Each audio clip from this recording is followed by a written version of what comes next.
Hello and welcome, everybody. This is the seventh episode of the Web3 podcast from Strategic Impact. I'm Gabor, and Zoltan is still with me. And today we will talk about really interesting things. We will talk about the minting and the post-minting events. So these are interesting things because there are many things we can talk about here. First, we will talk about the minting strategies, which will include topics like presale, raffle, public sale, many interesting topics that need to be talked about. And after all of these things, we would like to discuss what's happening post-minting, what is rarity configuration, what happens after the reveal, and how you can set up the collector's floor price, which is usually dropping. And we need to talk about time to deliver and of course many community things, because community is the backbone of all of the NFT projects. So, are you in? Well, I am. Hope so. Let's start about minting strategies. And the first topic regarding the minting strategies is the presale. And regarding the presales, we need to step back one and let's talk about the whitelisting, because it has its own gotchas. And one thing that many projects doing some mistakes is how you distribute the whitelist places. Many project does that. They are actually giving away the whitelist spots at the early stage of the project, and they don't have much at the end when they need to push the real hype and the FOMO around the project. And what can go wrong here? Yeah, you can't blame them really, because they want to get early traction, right? They want to get on that hyperbolic growth scale. So I completely understand that they are trying to burn a lot of whitelists to attract people in there, because previously in the social strategy part, we were discussing about it, that really the big follower base really comes with, influencers and some value offering, and value offering is typically the whitelist. So that's why they are really burning the things. But the problem with that, and me as an NFT collector, I noticed this in many cases, that if I manage to get an early whitelist spot at the very, very beginning, it becomes really easy.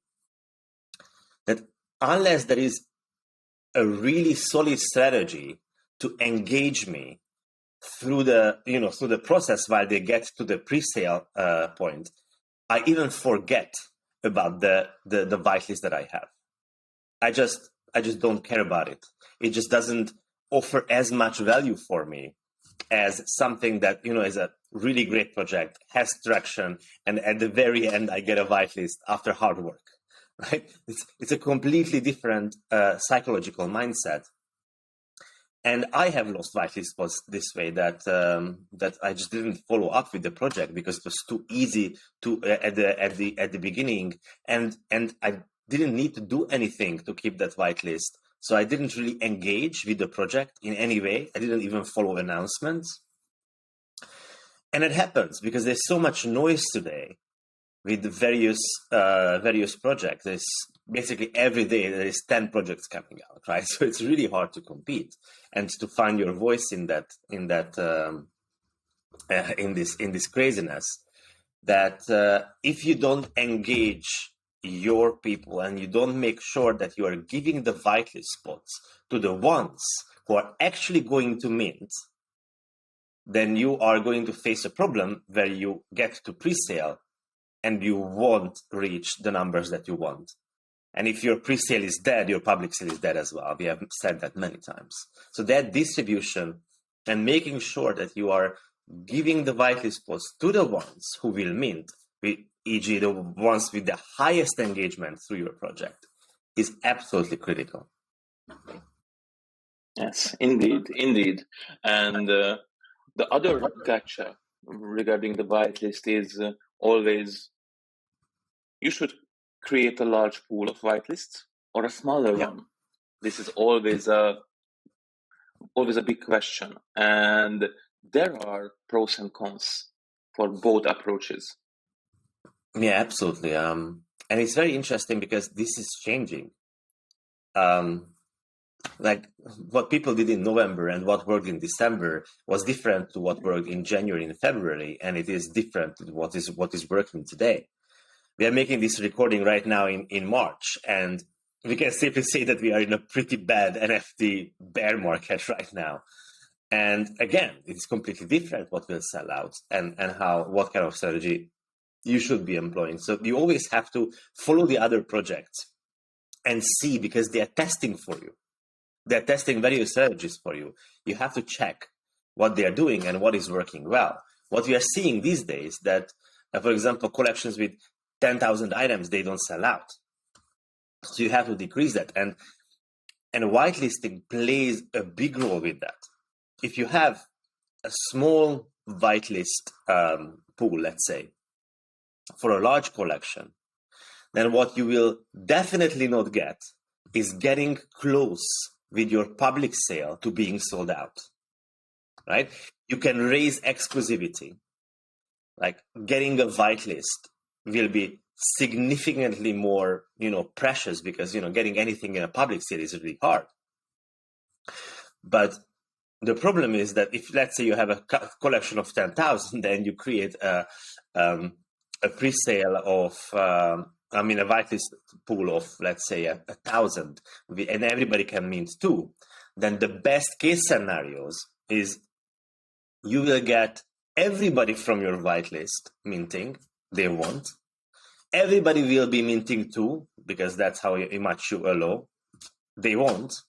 And now you are at 2,000 out of 10,000. So you can say that with your pre-sale, you have sold out basically 20% of your inventory.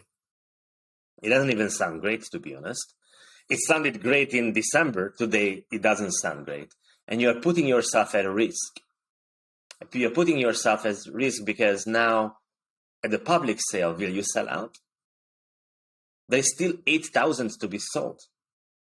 The items from the whitelist are already going to be secondary on the second-hand marketplaces like OpenSea and LuxRare. So was this a good strategy? Should you have chosen, for example, a larger amount of load minting, like 5, let's say, so you would get at least best case scenario of 5,000? Or should you have gone with a whitelist pool of, 5,000, where you allow max minting of 2, right? Best case scenario, you sell out, you won't, but you get very close to the complete sellout. So in the public sale, you have to sell a much smaller amount. At the same time, a whitelist of 5,000 is that really exclusive? It almost sounds like a raffle, right? It's not really like a whitelisting. So you have to be very careful. And for this one, there is no right way to do it.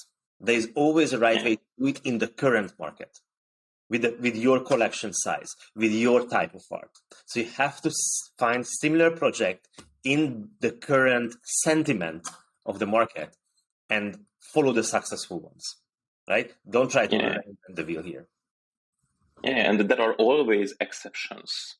I would like to highlight one project, the Idols NFT, which had a public sale 2 days, 3 days ago on Sunday, and they were really successful. They had a public sale where they sold out like 9,000 items, and they have a pretty good model, and this is a really good investment for their NFT holders. So it's working out. It's working out for them. And they proved something else as well, is that having a follower base on Twitter of, let's say, 200,000 and not being able to sell out a collection of 10,000, while they had, I think, maybe 6,000 or 7,000 Twitter followers. Something like that. And something like that. On Discord, they have 5,000 people. Yeah. And if you check on OpenSea, they have only 2,000 owners. So basically, everybody bought 5. Yeah. So the thing is that we talked about this in previous episodes, right? Value proposition and a good social strategy where they had organic growth with possibly influencers that had actually organic follower base, not just bots. Pretty You can difficult, do it isn't even it? in the current bear market. Absolutely, it's just it is very hard to do it with an art-based project. They had a very strong value proposition there. That's a big difference. The other thing is important, and this is what we can learn from the idols. Having a good art is not enough anymore. You need to offer a really smart investment strategy here, and you need to offer something that pays out on a longer run. From time to time, I always say that NFTs are actually not really working for art. And we have talked about it in the technical session, why they don't. Because technically, NFTs are not really supporting art. It doesn't really work. Your art is not decentralized, whether you like it or not. That's fact. So you better go towards NFTs that are actually they're not about the art. They are about the value proposition. And this project is like that. It's a very solid plan that they have. The other big question I always see on Twitter, many people ask about that. What should be the right minting price and what should be the right minting amount when your goal is to maximize the sellout? So again, this depends a lot on the market. The Johnny Depp's NFT, Never Fear Truth, was at 0.6. I think it wanted to have like 20,000 or 10, definitely 10,000+ items to sell out. Not even close. They have like 2,000 something right now. They didn't even get close, and right now we are below the minting price on second-hand markets. During the bull market, having a 0.2 or 0.16 price was actually quite typical. 0.3 in many cases. I've seen 0.5s as well. And it worked because people bought everything, right? It was just the absolute craze. Like everybody wants to get in. Now it doesn't work.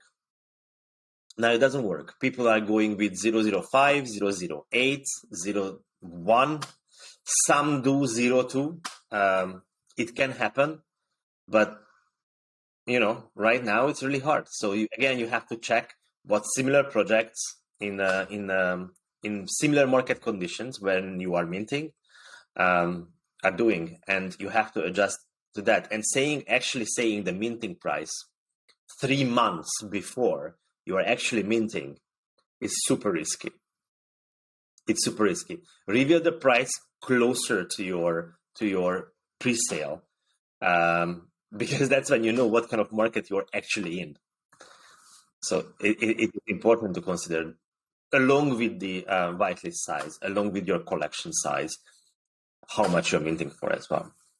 And monitor your market while you are doing your campaign. Monitor, and when you are getting really close to the sales, then reveal the price. And it gives you time, and you can reconsider many things.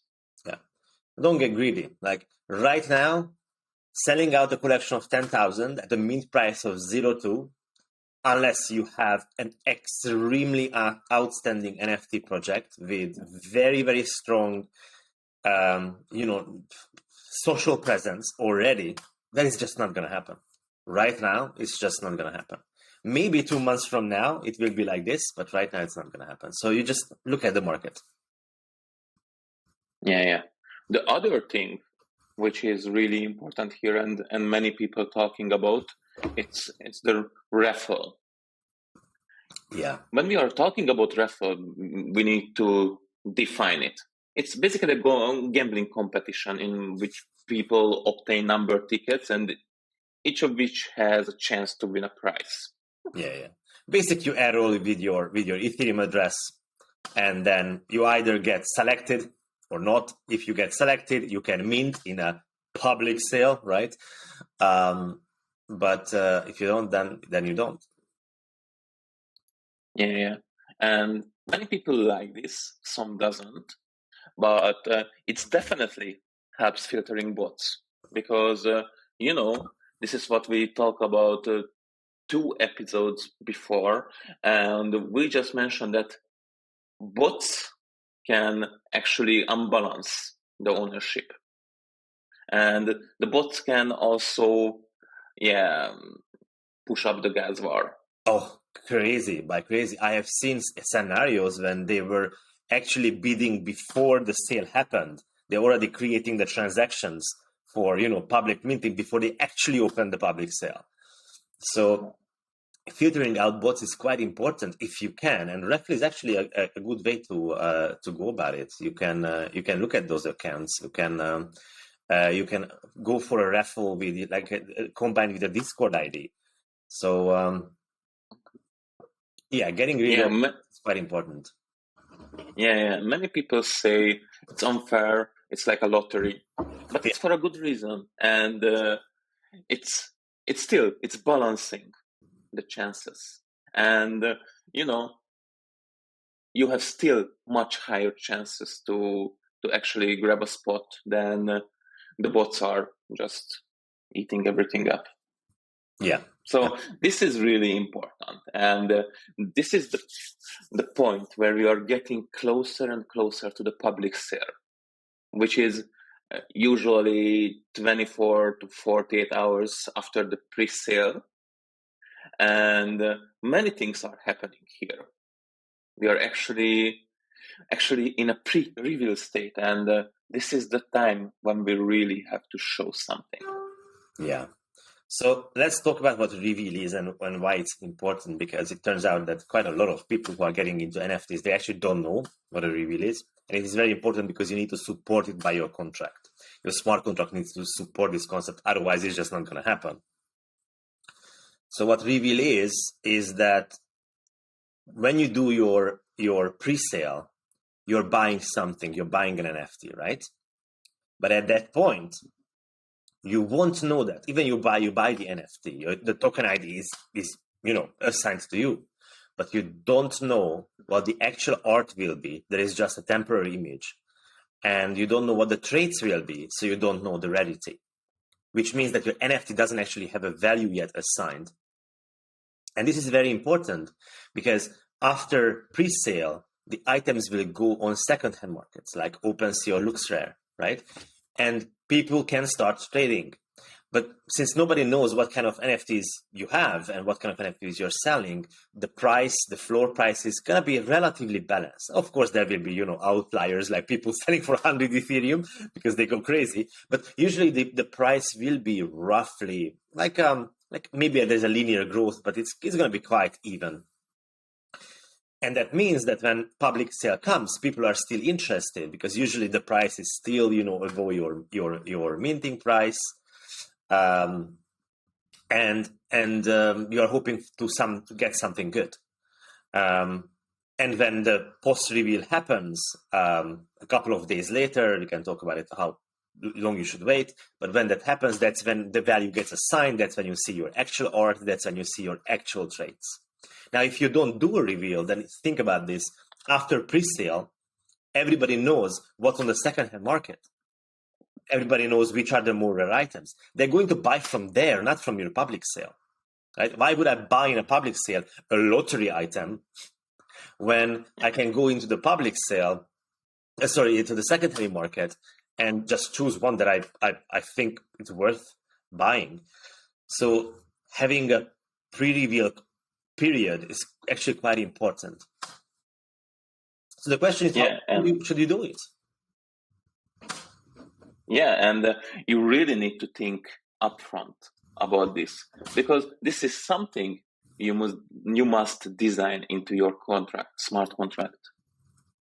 Because if you don't do that, it won't happen. Yeah. So there is a really hard technical part here, which needs pretty good consideration upfront. Otherwise, you will have a hard time in this case. Okay. Yeah. I think it's time to wrap up this episode, and let's just keep post minting for the next episode, because we just had some really good topics here for today. We had the pre-sale, the raffle, and the public sale. All the things that's happening around the minting. There are many things to consider here. Be really thoughtful when you are designing your projects from this aspect as well. And I hope you enjoyed this episode as well. And join us in a few days when we will talk about the post-minting stuffs. So cheers, guys. Bye-bye. Bye-bye.